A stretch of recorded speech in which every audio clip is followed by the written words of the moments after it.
영관님들 반갑습니다. 자, 기초 단계 음양과 오행.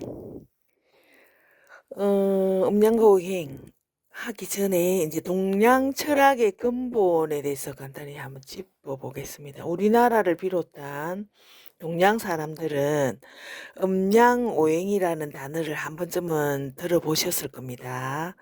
대충 음양오행에 대한 감도 있으실 겁니다. 음양오행은 거의 모든 동양 철학의 근본이 되기 때문에 깊이 있게 들어가게 되면 하루 24시간을 이제 이야기해도 모자라는데요. 음양과 오행에 대해 다룬 명리학 책들을 읽어보면 도대체 이게 무슨 소리인지 너무 추상적이고 뜬구름 잡는 것처럼 느껴지는 부분이 굉장히 많이 있습니다. 사주명리를 하려면 이제 정말 중요한 개념이기 때문에 간단하게 이제 추상적인 부분은 최대한 배제하면서 한번 짚고 넘어가 보도록 하겠습니다. 음양. 우선 이제 음양에 대해서 말씀드리는데요. 묘하게도 세상에는 대비되는 관계로 이루어진 것이 참 많습니다. 우선 이제 해와 달을 들 수 있는데요. 낮에는 해가 뜨고 밤에는 달이 뜹니다. 우연하게도 해와 달은 둘은 이제 육안으로 봤을 때는 크기도 이제 멀리서 우리가 보니까 비슷하는데 그 옛날에는 이제 거의 뭐 똑같다 요렇게 봤거든요. 지금에 와서 이제 태양이 달보다 훨씬 크다는 것을 알게 되었고요. 너무 멀리 떨어져 있어서 비슷한 크기로 보인다는 것도 알게 됐습니다. 고대에 살던 이제 우리 사람들은 그런 것까지는 몰랐기 때문에 해와 달로 인해 생기는 낮과 밤이 있습니다. 이제 빛과 그림자가 있죠. 남과 여자도 있습니다. 기쁨이 있으면 슬픔이 있고, 큰 것이 있으면 작은 것이 있습니다. 탄생이 있으면 죽음이 있고, 활달하고 외향적인 성격이 있다 하면 조용하고 내성적인 성격이 있고요. 그 외에도 이제 찾자면 수없이 많이 있습니다. 서로 대비되는 관계로 이루어진 개념이나 사물이 아주 많이 있는데요.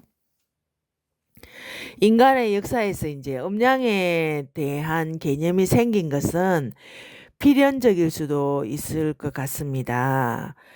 그런데 이제 동양에서는 이처럼 대비되는 개념인 음양은 서로 구별되고 대립하기만 하는 것이 아니라 서로 이제 조화해서 세상을 창조하고 변화시키고 소멸시키는 근본이 된다고 보았습니다.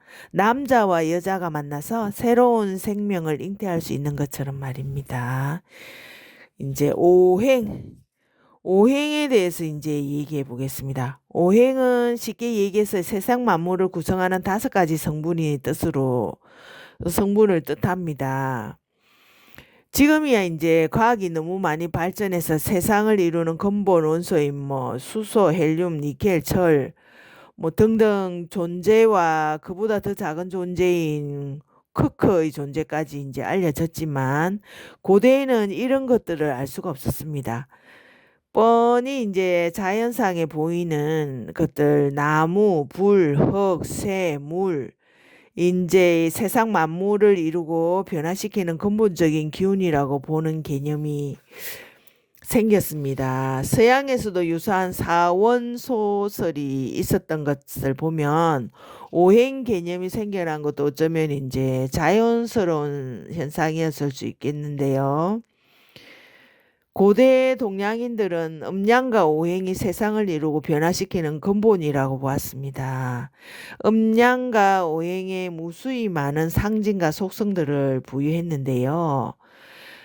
그 사주역학도 음양과 오행에 부여된 무수히 많은 상징과 속성들을 이용해서 사람의 성격이나 운명 이런 것들을 추리하는 학문이라고 봐도 이제 틀린 말은 아닌데요.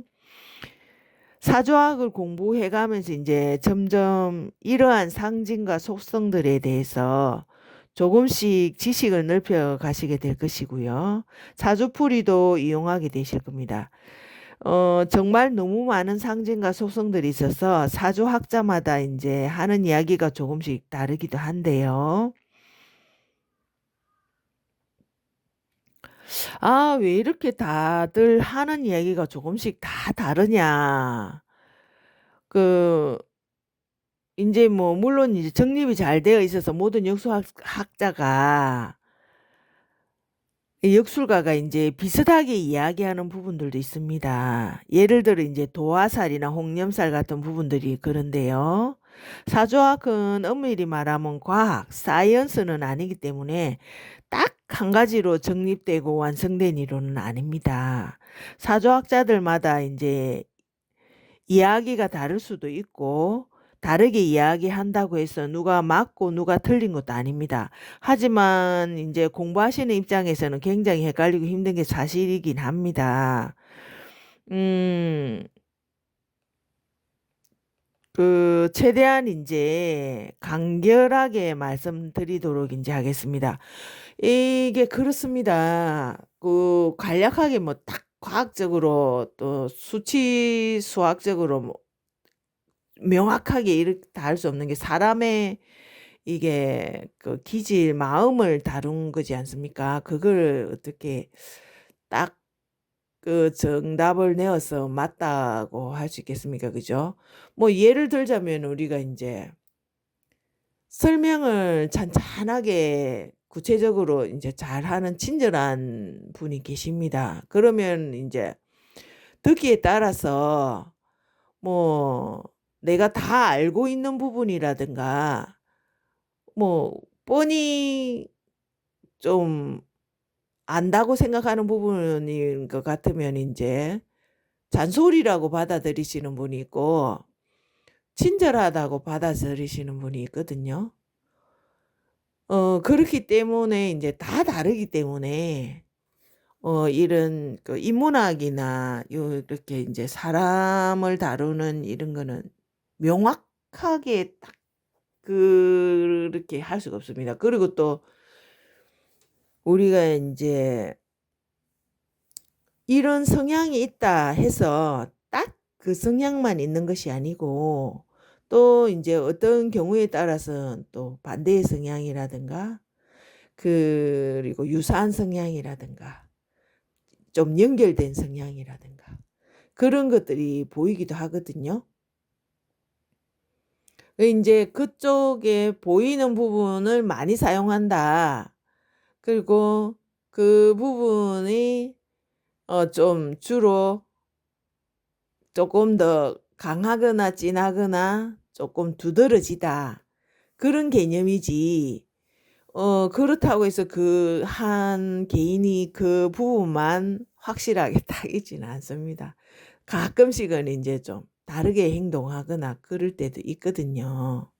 근데 주로 그런 성향이 많다. 이제 그런 성향이 좀 더 진한 분도 계시고 그 약간 옅은 분도 계시고 다 다릅니다. 그죠? 자, 이제 그다음은 오행의 색과 방위. 오행의 속성 중에서 이제 확고하게 결정된 부분이고 모두가 동의하는 부분인데요. 오행을 상징하는 색깔입니다. 각 오행이 상징하는 방향이죠. 오행은 앞서 이제 나무, 불, 흙, 쇠, 물이라고 말씀드렸는데요. 한자로는 목화토금수입니다. 목화토금수 순서로 이제 외우시면 좀 조금 이제 받아들이실 때 서로도 조금 편리할 것 같습니다. 계속 이제 잎에 붙게 되면요. 목화토금수 이제 그렇게 이제 자연스럽게 이제 얘기가 나오게 되실 겁니다. 목을 상징하는 색깔은 이제 초록이죠. 파란색입니다. 일반적으로 이제 우리가 나무의 색깔은 초록색이라고 생각을 하는데 신기하게도 목을 상징하는 색은 파란색으로 정해졌습니다. 이 부분이 처음 공부하실 때 이제 조금 헷갈리실 수 있지만 왜 초록색이 아니고 파란색인지는 이제 그 신호등도 보면 그죠? 파란불인데 우리가 초록불이라고 배웠거든요. 근데 요즘에는 이제 또 초록불이 대부분입니다. 그죠? 좀 고쳐졌습니다. 그런 개념인 것 같습니다. 좀 아우르는 조금 더 이제 두드러지는 표현을 하지 않았나. 목오행의 이제 방향은 동쪽입니다. 화를 상징하는 색깔은 이제 빨간색인데요.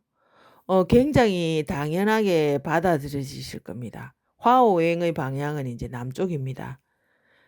남쪽은 따뜻하니까 불, 그리고 이제 뜨거운 한낮에 태양이 남쪽에 떠 있기 때문에 하는 남쪽이다. 토를 상징하는 색깔은 노란색입니다. 요것도 이제 자연스럽게 받아들이실 텐데, 흙에서 노란색이 분명히 느껴지죠. 토의 방위는 중앙입니다. 중국은 옛날부터 자기들이 세상의 중심이라고 생각했습니다. 중국 황제가 입은 옷의 색을 보면 노란색 옷을 입습니다. 오행의 방위와도 연관이 되어 있습니다. 세상의 중심이기 때문에 중앙을 나타내는 토의 색 노란색 옷을 입는 겁니다. 금을 상징하는 색깔은 이제 하얀색입니다. 금이 쇠를 뜻하기도 하지만 바위를 뜻하기도 합니다. 우리나라의 많은 화강암에는 하얀 성분이 많이 있습니다. 금은 보석을 뜻하기도 하는데 보석은 하얗게 반짝입니다. 하얀색이다 보니 이제 요렇게 받아들인 것 같습니다. 금의 방향은 서쪽입니다. 좌청룡 우백호 남주작 북현무에 대해서 한 번쯤은 이제 들어보셨을 텐데요. 이것은 이제 오행의 방이랑 관련이 있습니다. 우백호가 서쪽, 즉 금의 방향을 가리킵니다. 서쪽의 금의 방향이고 금의 색깔이 하얀색이라서 그렇습니다. 자청룡도 마찬가지로 자척이 동쪽이고 동쪽은 목의 방향이고 목의 색이 파란색 청룡인 것입니다. 우백호로 목화 금의 방위를 외우시면 잘 외울 수 있을 겁니다. 이제 다음은 수를 상징하는 색깔은 검은색입니다. 이것도 이제 약간 납득이 안 되실 수 있습니다. 물이 파란색이고 목이 초록이면 잘 맞을 것 같은데 물이 검은색이다. 이렇게 이제 생각해 보면요. 우리나라 바다에 가보면 물색이 파랗지 않습니다. 물색이 파란 것은 이제 수영장물이 바닥에 파란 칠을 해 놓으니까 이제 파랗게 보이는 것인데요.